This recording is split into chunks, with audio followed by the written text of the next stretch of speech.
If you haven't met me before, my name is Kate Roseth. I'm a certified Iyengar yoga teacher.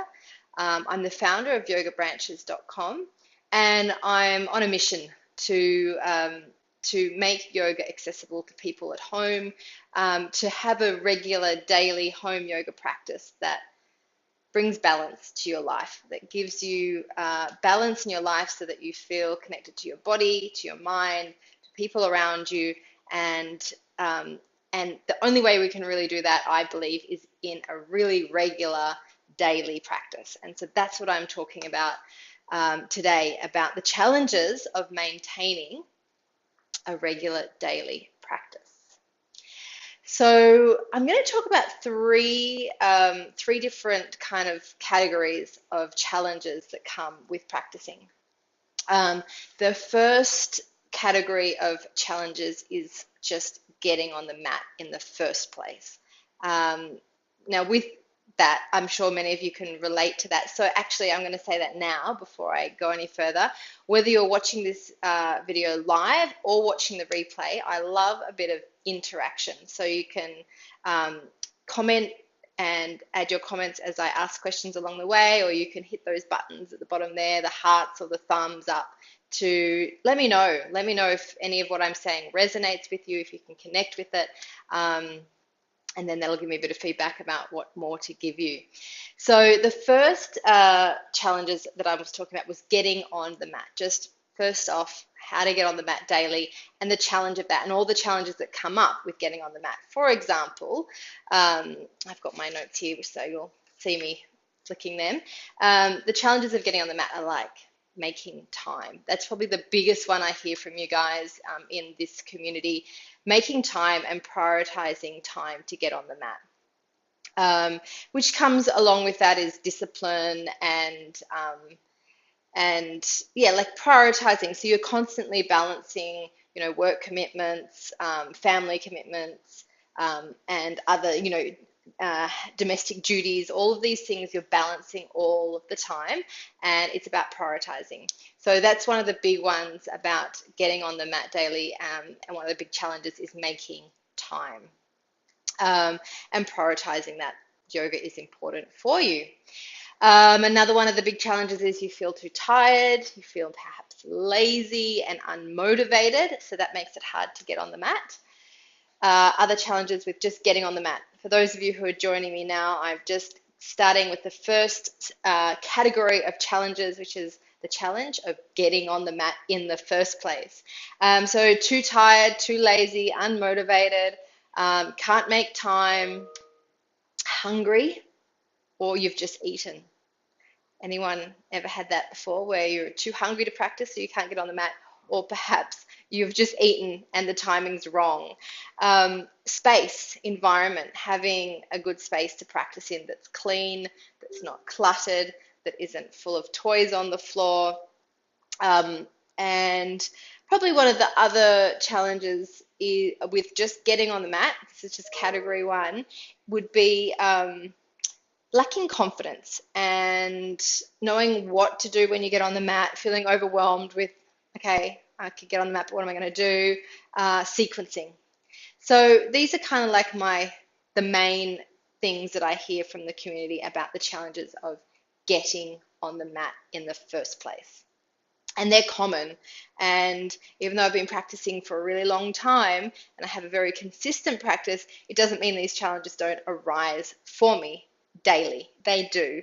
I have 2 young kids, husband, a household to run, a full-time job, an online business. I'm a yoga teacher. There's a whole bunch of things going on, and I'm constantly trying to, juggle those and prioritize my time to make sure there's time to do my yoga. And times will come where I think, oh, it's more important that I do this, or that, oh, I've got all these house jobs to do, I'm going to do them, and then my practice doesn't happen, and you put other things first. So it happens to me all the time. I think it probably happens to a lot of you, and I'd love to hear from the group. As I said, if you're watching live or watching the replay, to tell me now, give me a comment in the comment section there, say yes, I agree.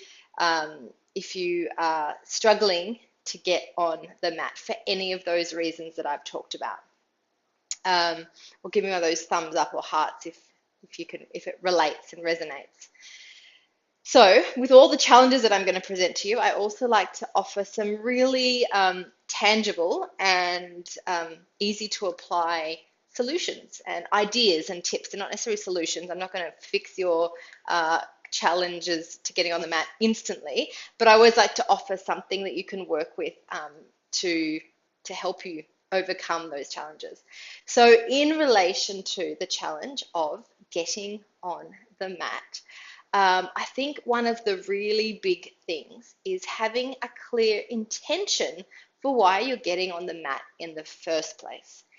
If there's something that you really want, then it's quite easy for you to put your mind to getting it and doing it. So I think you want to start to think about, why am I practicing yoga in the first place? What am I hoping to achieve or gain, or it's not so much those words, but what would I desire from doing yoga? Is it to be less stressed?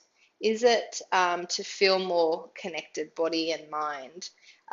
Is it for flexibility and strength? Like whatever, yoga brings many of these things to our lives, but for you to identify for yourself what it is that you're really hoping to gain from doing yoga. And once you've got that carrot and you know it's there, then it's going to make it heaps easier to be inspired and be motivated to get on the mat. So I really encourage you to think about that, to ask yourself and to, dig a bit deeper and find out what it really is, so that you scratch the surface and find why it is you're really going to make that effort to get on the mat every day. The second part to, those challenges of,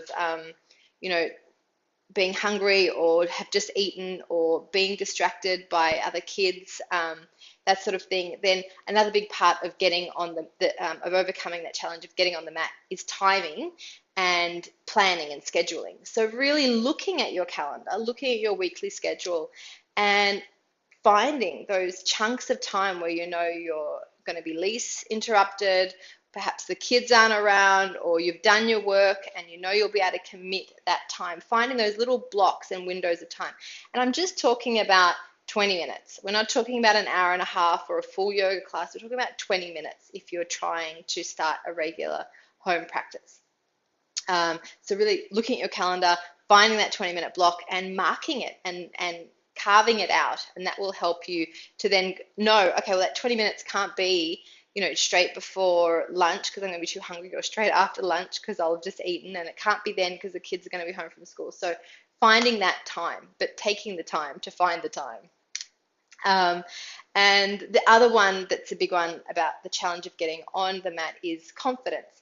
And you know what? You've just got to do it. You've just got to get on the mat and do it a couple of times, and that confidence will build very quickly. The confidence in knowing that you can do it and trusting that you're doing it right.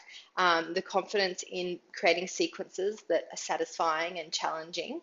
And that trust in yourself will build, but it won't happen if you don't do it. You've got to just get on the mat.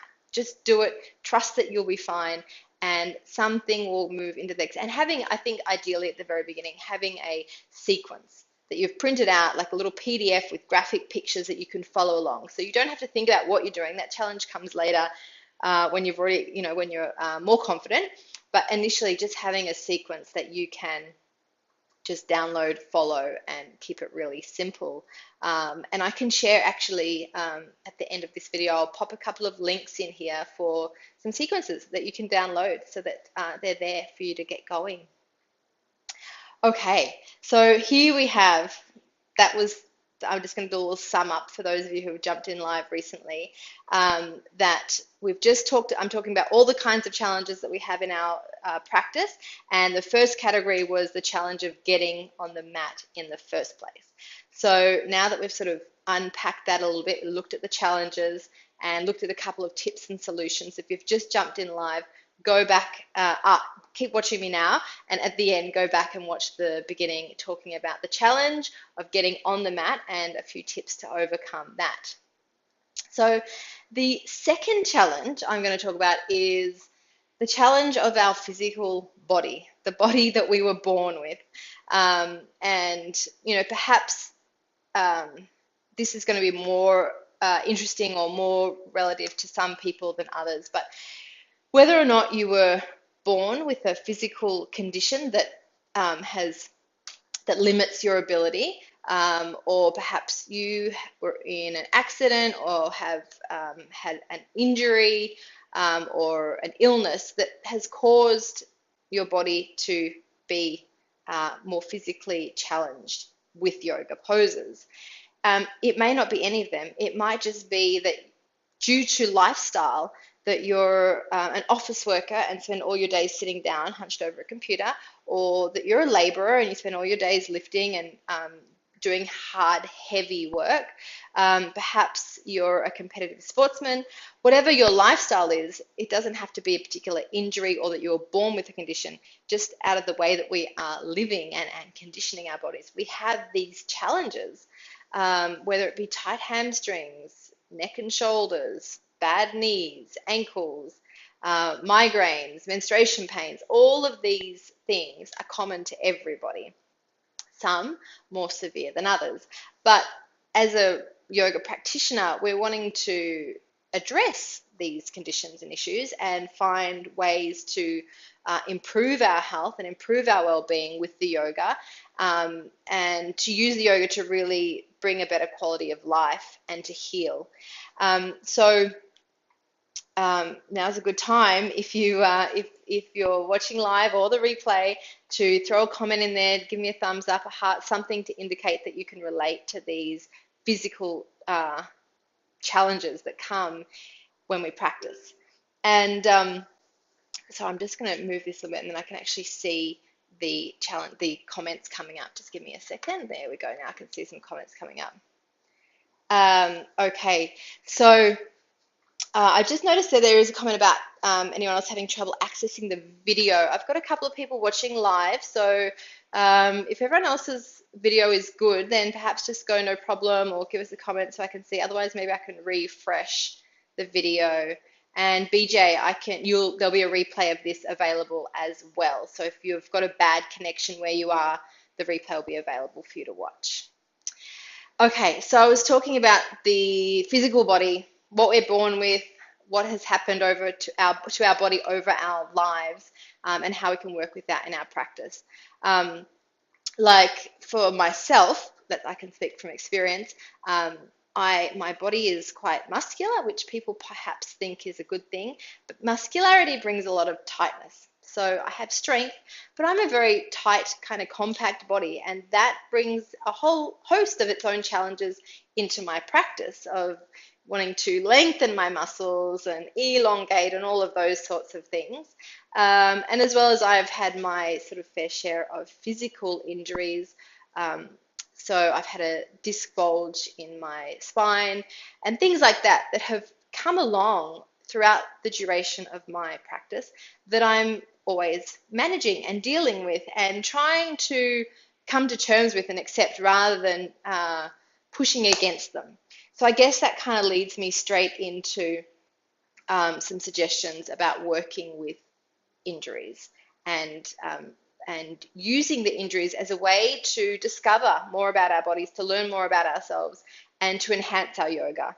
And I think one of the first things, which I did just briefly mention, would be about acknowledgement and acceptance of that injury. Often something happens, especially if we're sort of, making good progress in our yoga, and then something happens and we can't do poses that we used to be able to do, or there's that kind of struggle or limitation, and we kind of fight against it, or we're really angry or annoyed or frustrated that we can't do what we used to do. Or perhaps, there's my example. So I just wanted to start with that idea of acceptance and acknowledging that there's this condition or limitation and accepting it, and then being excited and open and willing to finding ways to work with it, and to making your practice kind of full. There's so many things now that you can potentially work with, knowing that you've got this condition and that there's ways to heal it. So that would be the second thing, is in your daily practice to have kind of like a little toolkit of things that you do every single day in your practice that are beneficial to your body and to that condition. So for example, I've had a shoulder bursitis, which is, a limitation in the shoulder tightness and pain. And there's a whole bunch of shoulder arm stretches that I do in my daily practice that always helps to limber up the area, and then later down the track makes those other poses like my headstand and shoulder stand more accessible, because I've done this bunch of exercises beforehand. So it's kind of like having a little pre-yoga warm-up, which I know is benefiting my body, healing the injury and helping me along the way. So trying to find those few things that you can include in your practice every day at the beginning, that you take 5 or 10 minutes at the beginning to do, that will then lead into your full asana practice. And I think lastly on this note, that to be really mindful and aware in your practice. That would be my third tip on this topic of practicing with awareness and intelligence and mindfulness. So that you're really, and being honest with yourself, so that if there is pain, for example, it sounds like I'm just a broken, wounded yoga teacher with my list of injuries, but I have been practicing for a long time, and I have had my fair share. So another example I'll give you is the hamstring tear, which is a very common one. So when you feel it, you have to back off, and if you and constantly back off and observe and see what you can do to bring it back to neutral, rather than pushing through and overdoing.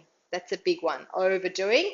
Let's practice undoing and backing off, and doing that with observation, observing what's happening during the practice, and then making adjustments and mindfully reposing, so that we're benefiting our body and not doing more damage. Okay, so that was a lot of information. That was number 2, talking about the challenges of practicing with our bodies, whatever we've been born with, whatever our conditions are, injuries are, and how to best use them as tools for learning, rather than being frustrated and disgruntled by it, taking those injuries or conditions as tools for learning, like little gifts.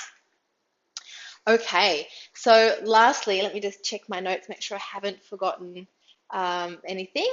So the last set of challenges I'm going to talk about, there was 3 sets. The first one we talked about was the challenge of getting on the mat in the first place.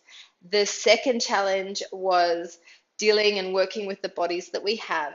And the third challenge is actually the challenges that come on the mat. So finally you've got on the mat, you've accepted that this is the body you have to work with, and then there's a whole host of challenges that come with being on the mat. So those challenges could be, this is what I hear a lot from the community, just distractions, the distractions that are around you, the mind being busy and not being able to focus. This is particularly occurring when you're practicing on your own rather than in class, because you're on your own and you left your own devices, and you don't have the teacher giving you the instructions to keep you focused. And then if you're at home and you've got pets and kids and things beeping in the kitchen, then these are all those little distractions. And so again, practicing alone is one of those challenges when you're on the mat, because we tend to be a little bit lazy, not driving ourselves, not staying focused, a little bit sloppy, I would say. And another challenge on the mat, more related to challenging ourselves. So there's challenges on the mat of distractions and being lazy, and then challenging our own practice. So creating sequences that challenge us and that motivate us and inspire us, practicing poses that are hard, practicing poses that we're not super familiar with and that we sort of need to learn and build our understanding around. Holding poses for longer than is comfortable. You kind of tend to hold it and go, yep, that's it, good, I'll move on to the next one, rather than holding it and, challenging yourself and pushing through a little bit longer. So all of these things are the challenges that we come up with when we're on the mat. And probably one more is, again, confidence and knowing and trusting that what we're doing is okay and right, and not, silencing the critic and not being too critical of what we're doing or worrying too much if it's right or wrong, but actually just doing it.